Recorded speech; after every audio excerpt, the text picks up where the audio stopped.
Cricket বিশ্বে যদি কোনো নাটকবাজ দেশ থাকে তাহলে পাকিস্তান এক নম্বরে থাকবে। নাটকে কিন্তু পাকিস্তান সেরা। তারা এই ওয়ার্ল্ড কাপ চলাকালীন যে নাটকটা করলো, সেই নাটকে তাদেরকে একটা পুরস্কার দেওয়া উচিত, তাদেরকে অস্কার ছুঁড়ে মারা উচিত। তারা প্রথমে বলল যে আমরা বাংলাদেশের পাশে থাকার জন্য পুরো ওয়ার্ল্ড কাপকেই বয়কট করব, যেহেতু বাংলাদেশ ওয়ার্ল্ড কাপ বয়কট করেছে। তারপরে বলল যে আমরা পিএমের সঙ্গে বৈঠক করব, পিএমের সঙ্গে বৈঠক করা হলো। তারপরে বলল যে আমরা ওয়ার্ল্ড কাপ বয়কট করব না আমাদের প্লেয়ারদের কথা ভেবে, কিন্তু আমরা ইন্ডিয়ার এগেনস্টে যে ম্যাচটা আছে 15ই ফেব্রুয়ারি, সেই ম্যাচটা কিন্তু বয়কট করব। তারা বয়কট করলো। এখন শোনা যাচ্ছে যে তারা 15ই ফেব্রুয়ারি ইন্ডিয়ার এগেনস্টে ম্যাচটা খেলবে এবং খেলার জন্য 3টি শর্তও দিয়েছে। তারা মজার মজার শর্ত দিয়েছে আইসিসিকে। 3টি শর্ত কী কী?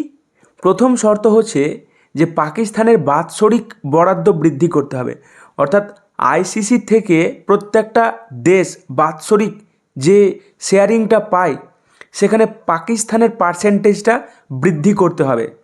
সরাসরি বললেই হলো যে আমাদেরকে আমাদের বাৎসরিক যে আমরা শেয়ারিংটা পাই সেটা বৃদ্ধি করতে হবে। এত নাটক করার কী ছিল?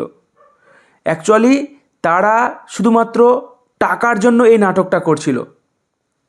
দ্বিতীয় শর্ত কী দিয়েছে? যে ইন্ডিয়াকে তাদের সঙ্গে বাইল্যাটারাল সিরিজ খেলতে হবে। আপনারা জানেন যে 2013 সালে সর্বশেষ পাকিস্তানের সঙ্গে ইন্ডিয়া খেলেছিল এবং পলিটিক্যাল কারণে ইন্ডিয়ার সঙ্গে আর পাকিস্তানের কোনো বাইল্যাটারাল সিরিজ খেলা হয় না বর্তমানে। এবং দীর্ঘদিন পাকিস্তান ইন্ডিয়া সিরিজ কোনো খেলা হয় না, শুধুমাত্র তারা আইসিসির ইভেন্টে এবং এশিয়া কাপের ইভেন্টে মুখোমুখি হয়। এবং সেই ইভেন্টের মধ্যে পাকিস্তান প্রতিটা আসরেই হারে। লাস্ট তারা জিতেছিল ইন্ডিয়ার এগেনস্টে টি20 ওয়ার্ল্ড কাপে 2021 সালে সম্ভবত। বাবর আজম আর রিজওয়ান যে ম্যাচটা ওপেনিং জুটিতে জিতিয়ে দিয়েছিল। সুতরাং তারা এই শর্তটা দিয়েছে যে ইন্ডিয়াকে পাকিস্তানের সঙ্গে বাইল্যাটারাল সিরিজ খেলতে হবে। এর মানে কি? এর মানে হচ্ছে অর্থ, মোটা অঙ্কের অর্থ। ইন্ডিয়া পাকিস্তান ম্যাচ থেকে যে পরিমাণ টাকা ইনকাম হয় সেই টাকার লোভ পাকিস্তান সামলাতে পারে। এই জন্য তারা কি বাইল্যাটারাল সিরিজ আবার পুনরায় চালু করার কথা বলেছে। সুতরাং এখান থেকে পরিষ্কার বোঝা যাচ্ছে যে তারা শুধুমাত্র ফায়দায় চলছে। এক্ষেত্রে বাংলাদেশের জন্য তারা কি ভাবছে? তারা তো শুধুমাত্র নিজেদের দিকটাই দেখছে। তারা তো বাংলাদেশের জন্য বয়কট করছিল, এখন তো নিজেদের দিকটা দেখছে শুধুমাত্র। সুতরাং এইখান থেকেই বোঝা যায় যে পাকিস্তান কতটা পাল্টিবাজ। এবং তারা তৃতীয় শর্ত দিয়েছে কি? যে রিসেন্টলি এশিয়া কাপে যে নো হ্যান্ডশেক একটা ইস্যু তৈরি হয়েছে, সেই নো হ্যান্ডশেক ইস্যুর জন্য কঠোর একটা ব্যবস্থা নিতে হবে আইসিসিকে। অর্থাৎ হ্যান্ডশেক যাতে আবার পুনরায় চালু হয়, এটা একটা ভালো পদক্ষেপ নেওয়ার কথা বলেছে, এইটা মানা যায়। কিন্তু আগের যেই দুটো শর্ত দিয়েছে, যে তাদের একটা বাৎসরিক বরাদ্দ বৃদ্ধি করতে হবে এবং বাইল্যাটারাল সিরিজ খেলতে হবে, এটা তো শুধুমাত্র নিজেদের ফায়দার জন্য। বাংলাদেশের জন্য কি বলল? বাংলাদেশের জন্য তো কিছু বলল না। আমি প্রথম থেকে বলে আসছি যে বাংলাদেশকে শুধুমাত্র তারা গাছে চাপিয়ে নিজেরা কেটে পড়বে।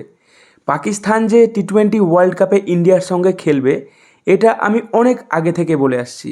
পাকিস্তান কত বড় পাল্টিবাজ এটা তারা আবার প্রমাণ করে দিল। বাংলাদেশের একটা ইউটিউবার আছে not out Noman. Not out নোমানও কিন্তু অনেক আগে থেকে বলে আসছে যে শেষ মুহূর্তে এসে কিন্তু পাকিস্তান ওয়ার্ল্ড কাপ তো খেলবেই, তারা ইন্ডিয়ার সঙ্গে ম্যাচও খেলবে।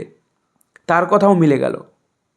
পাকিস্তান যে একটা নাটক করছিল, নাটকে তো তারা সেরা।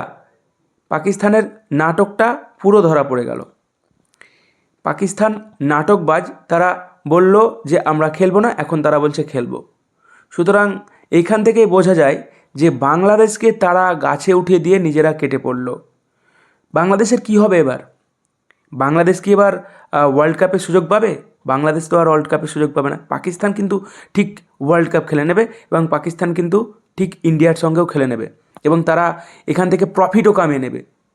আইসিসি যদি তাদের শর্ত মেনে নেয়, সে অনুযায়ী যদি ইন্ডিয়ার সঙ্গে বাইল্যাটারাল সিরিজ হয় এবং তাদের যদি মানে বাৎসরিক বরাদ্দটাকে বৃদ্ধি করে, তাহলে কিন্তু এখানে পাকিস্তানের লাভ আর লাভ। তো এই ক্ষেত্রে বাংলাদেশের কী লাভ হলো? বাংলাদেশ যে পাকিস্তানের কথা শুনে ওয়ার্ল্ড কাপ বয়কট করলো, তাদের কী লাভ হলো?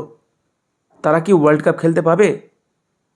বরঞ্চ দেখা যাবে যে বাংলাদেশকে হয়তো পেনাল্টিও দিতে পারে ওয়ার্ল্ড কাপ না খেলার জন্য। সুতরাং এই ক্ষেত্রে পরিষ্কার বোঝা যাচ্ছে যে বাংলাদেশ পরিস্থিতির শিকার হয়েছে, বাংলাদেশকে পুরো ফাঁসিয়ে দেওয়া হয়েছে, বাংলাদেশ একটা গ্যাড়াকলের মধ্যে পড়ে গেছে এবং সেখান থেকে আর বার হতে পারছে না।